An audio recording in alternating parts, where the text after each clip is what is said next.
Hands up who thinks it's very silly being a human being.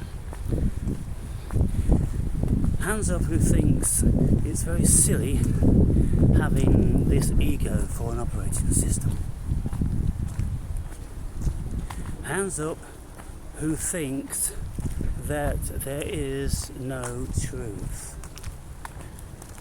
And even if there was a so-called reality here, then that reality can't be defined.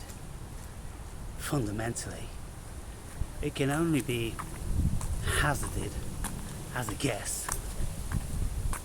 And so when people are starting out, it's kind of like wisdom is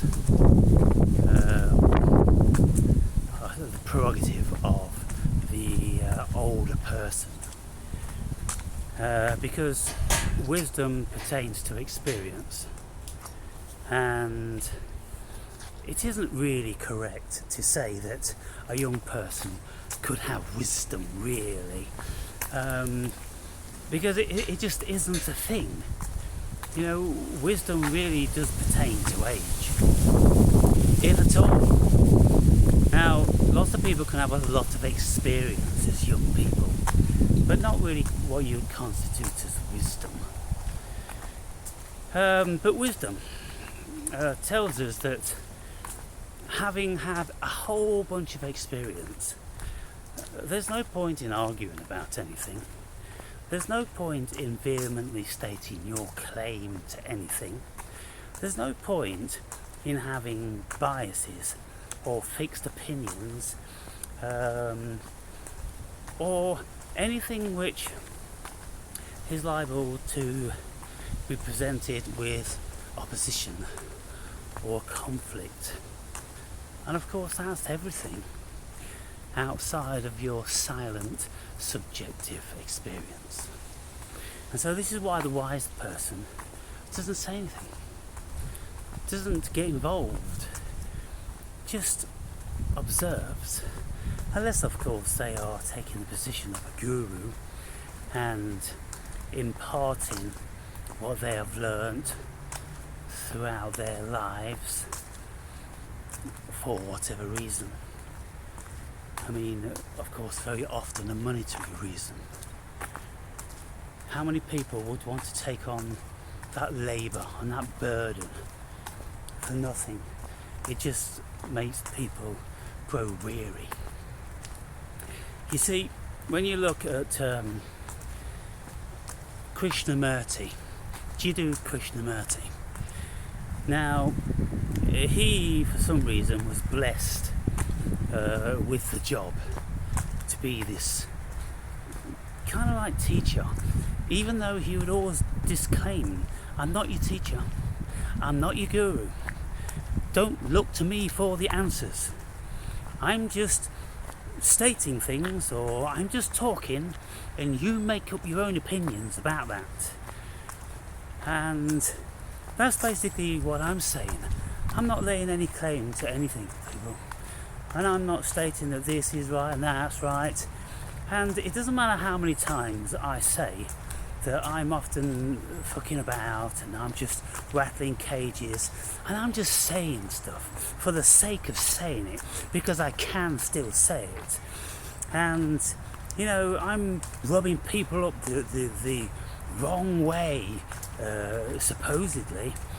And I'm an angler, I'm fishing, and so when I cast my lures out, I will catch certain fish on the end of the line which bite that bait.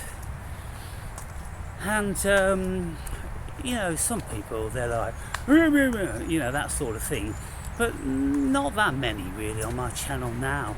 But there are a few of you that of course you opine what you think, and then you question what I'm saying, and then you go, we're all different people. Exactly, we're all different people, but aside from being different people, I'm always going to be saying things which are contradictory to what I've said before. You know, I can make all different sorts of statements about certain things and people and what have you, and all I'm doing is I'm just offering up words for you to see if they're of any use to you, any value to you. Can you do anything with them? Do they help you think? Do they help you form your own opinions? And I said to people in the comments, I said, don't be hanging on what my opinion is. I don't have a opinion. I have many, many opinions, and my opinions can change with the wind because I don't lay claim to anything. And if people start presenting morals, well, I would just present morals outside of your social norms to you, like I have done in past videos. Because what people don't realise within their minuscule consciousness, which is completely riddled with indoctrinations and social norms, is that you think that's the way the world should be, just because you've been told it's that way, just because you've been told to live it that way. And I would say to you, I say, go and live in a third world country, go and live in a war-torn country, go for a vacation in Palestine or the Ukraine at this moment in time, and then see who's listening to your bullshit when you're talking about, oh, you shouldn't be doing this because that's not fair, or that's not correct, or that's not true, or that's not right. Because what you'll find is every single thing you thought you fucking knew will be made a mockery of. Because when you enter into these war-torn places, you won't even recognise the human being that you've been brought up with. You'll recognise, or you'll observe, a very, very different creature. And so, fuck social norms, fuck right and wrong, fuck all of this bollocks, because it's all very, very temporary. And what is made a law at this moment in time in whatever country is not a law in other countries. I mean, for instance, even in America alone, the age of sexual consent in most states is 17 or 18 years old, can you believe? And yet, still in some states, it's 15. Now, it wasn't that long ago, the 60s, when it was 13 in some states, people. So, you know, before you get all in the tizzy about what age males and females should be having sex at, what I say to all of you bigots is, what business of it is yours? What business of yours is it? What age anybody has sex at? If they want to have sex, if they say, yes, I want to have sex with this person, it doesn't matter how old they are, as far as they are mentally rational, logically minded. You know, lots of girls grow up a lot quicker than many people would like to give credit for. And so you've got all these different sorts of things going on. And even now, you see, even though, like, people say, like in Britain, are not supposed to be having sex until we're 16 years old, and yet we can make choices about having our bollocks cut off if we so desire that at 12 or 13. So what bullshit's going on there? We can actually mutilate our bodies, irreparable, which would potentially fuck up our fucking lives and make us want to kill ourselves when we decide a year or two later that we've made a bad decision. And yet the government allows that. But to put your pussy around a cock, or your cock in a pussy, no, that's not allowed. And so you just gotta look at all the bullshit, people. Every single thing is just bullshit. It's bullshit from the beginning to the end. And so when you get wiser, when you're well travelled, when you've met 1 million people, when you've listened to 10 million idiots, you're just not interested in any bit. It's just a pile of fucking mishmash bollocks, to be fair.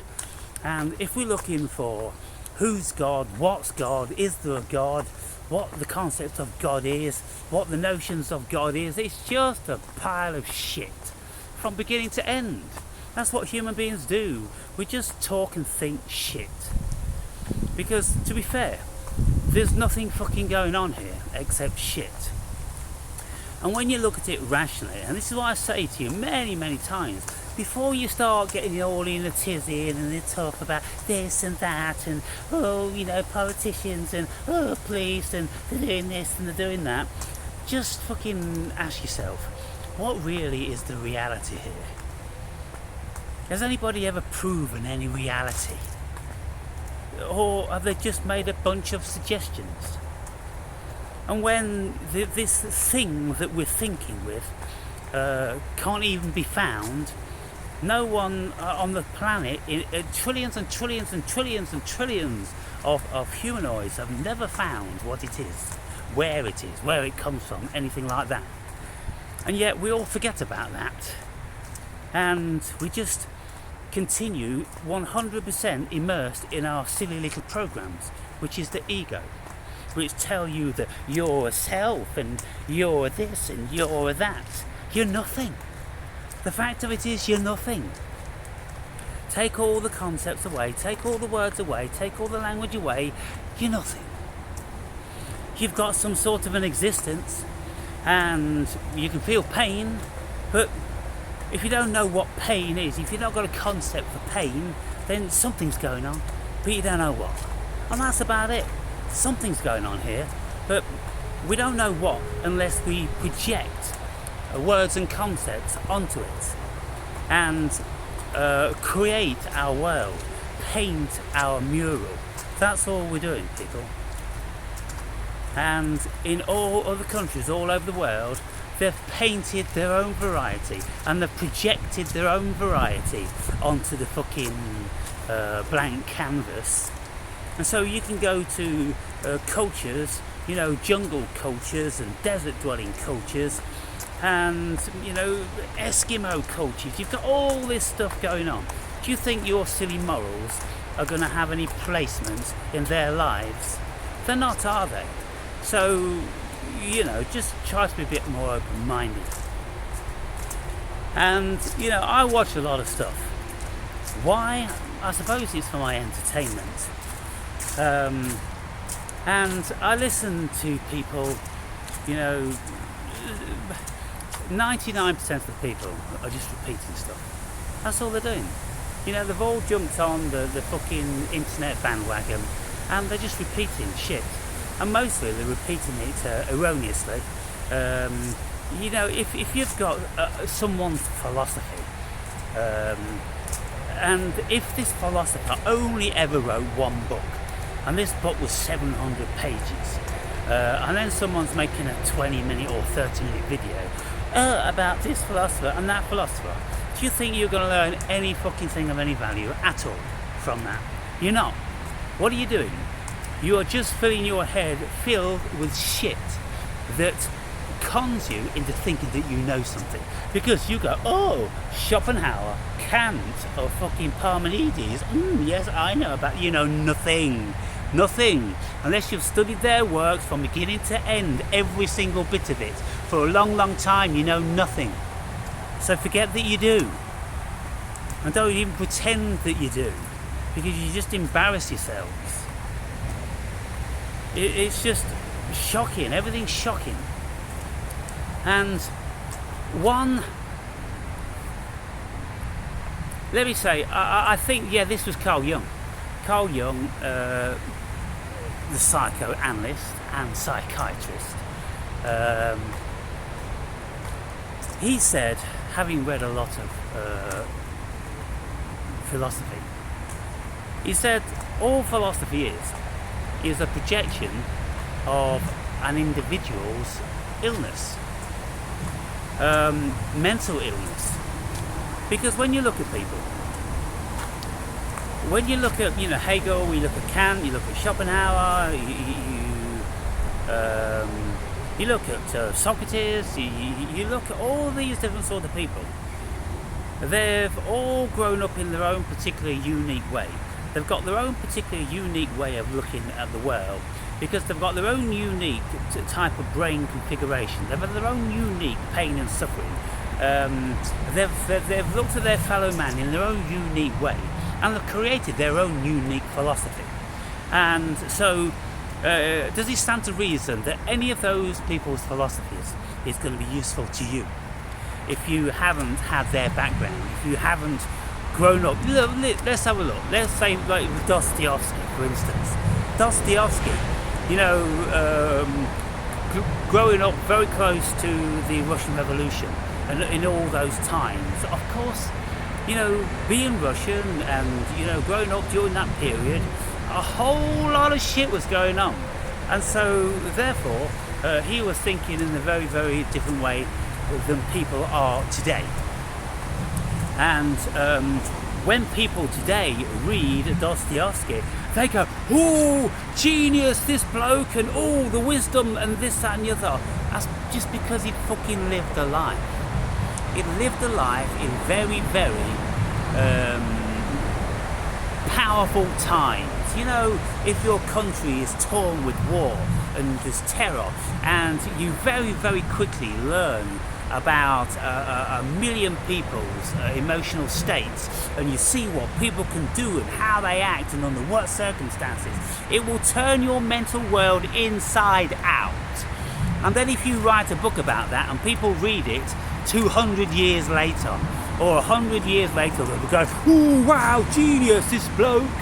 No, just probably maybe a little bit more than average intelligence, articulate. He went to school and he knew fucking the vocabulary, and he painted what he saw. You see, he painted what he saw, people, in detail. And that's the thing with Dostoevsky. He painted what he saw in the finest of detail. Whereas, the vast majority of novelists, they don't do that. They leave too much of it to the reader's imagination. And when I was starting out on my journey, I would hear about people like Charles Dickens and Jane Austen and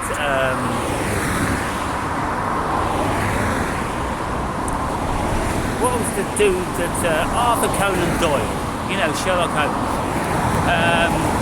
all these novelists, and I thought, well, I keep hearing their names and how people, singing songs about them.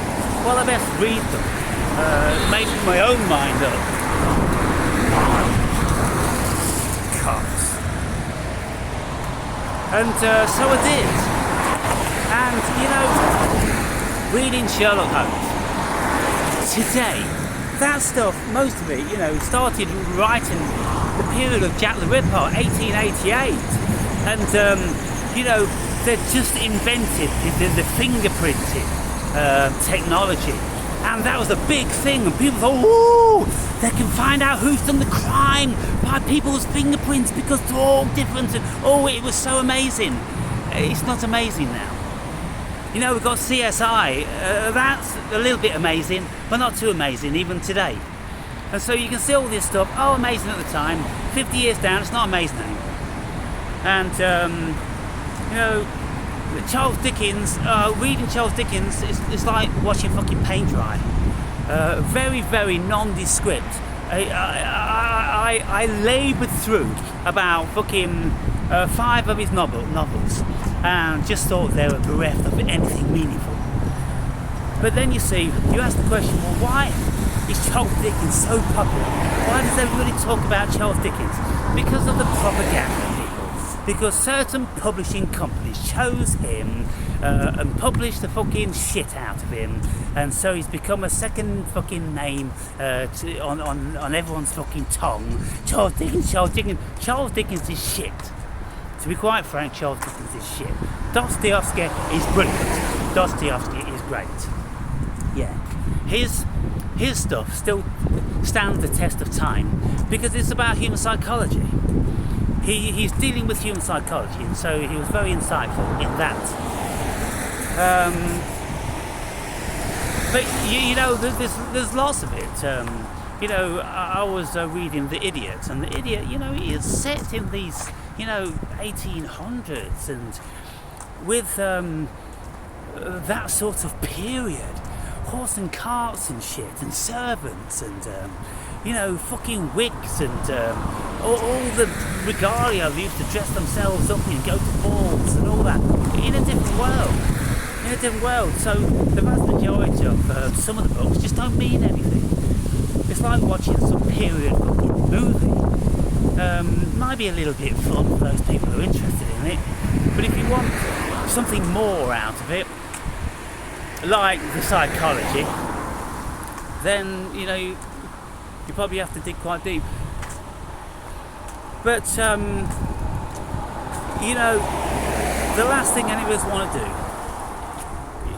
is start thinking that there's any truth, because there is no truth, people. And some of you may say in very, very mundane sort of ways, oh, this is true, oh, that's true. Well, you just got to go deeper. You got to go deeper, you got to go deeper, you got to go deeper. And when you go deeper, you'll find that truth falls through your finger, and you just end up in the abyss. All roads lead to fucking Rome, and Rome, people, is the abyss.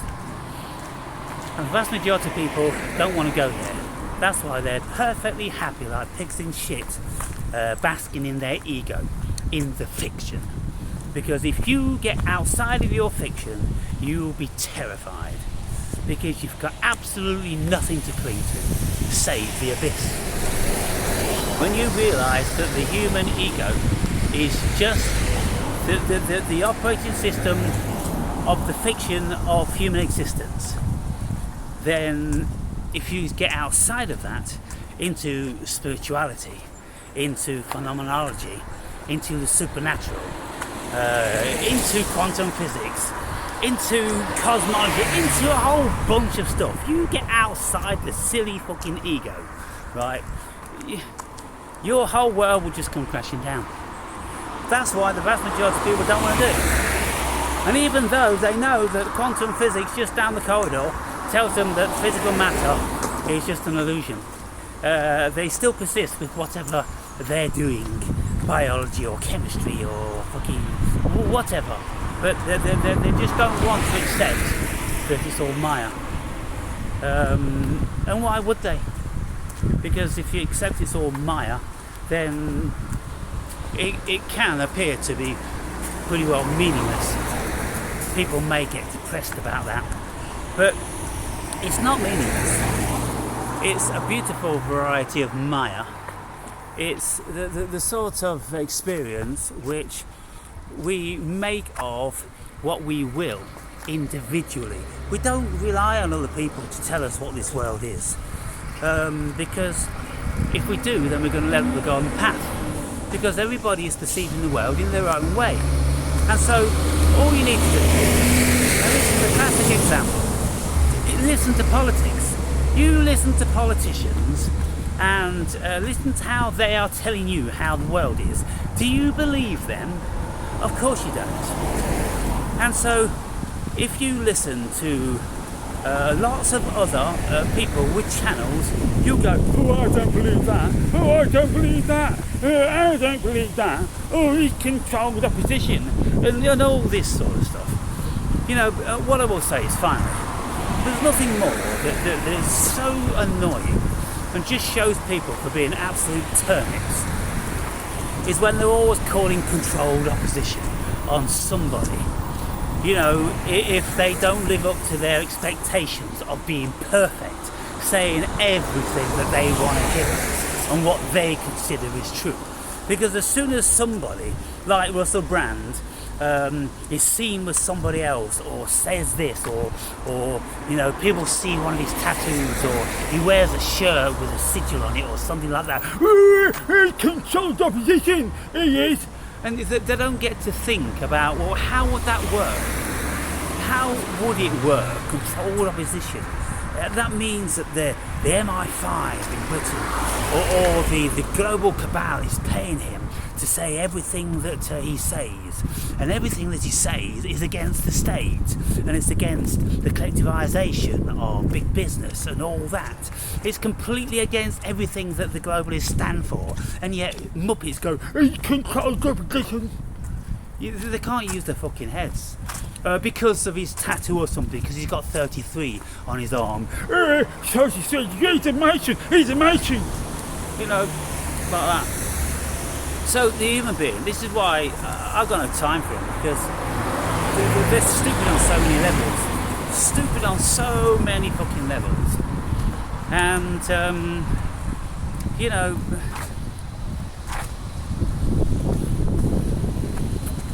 there's no point in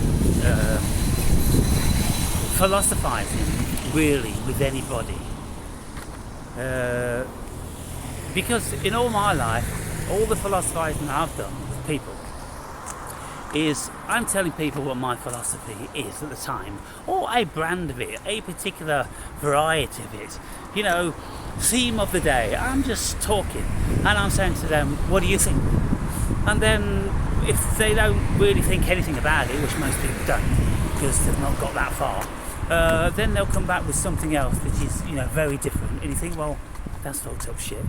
So what's the point in me, you know, telling you what you consider is fucked up shit? You telling me what I consider is fucked up shit? Is there any point in doing this? Or are we just listening to our own voices? And that's all we ever do. You know, when we are philosophizing with each other, that's all we're ever doing. We're just verbally masturbating. We're just passing time to no avail, to no purpose at all. Because whatever we say is never ever gonna have any big impact on anybody. Because if things are gonna have a big impact on people, then they would have had to have experienced them. And so if I say a certain something about an experience, and some of you guys have had an experience, then you can go, oh yeah, that was useful to me because I had that experience. Okay, it was useful in that you had a similar experience, so you could get what I'm saying, but it didn't mean anything else. It never gave you anything because you already knew it. And then if I'm saying something about this, that and the other, and you go, oh, I've not had that experience, well, I don't know about that, then that doesn't mean anything to you either, does it? Nothing means anything, people, at the end of the day. That's what I'm saying. So whether you've had the experience or whether you haven't had the experience, either way, nothing means anything. And I've never changed anybody's philosophy. I've never seen anybody grow and bloom before my very eyes through the wisdom and experience that I've imparted. It's all just been a waste of time.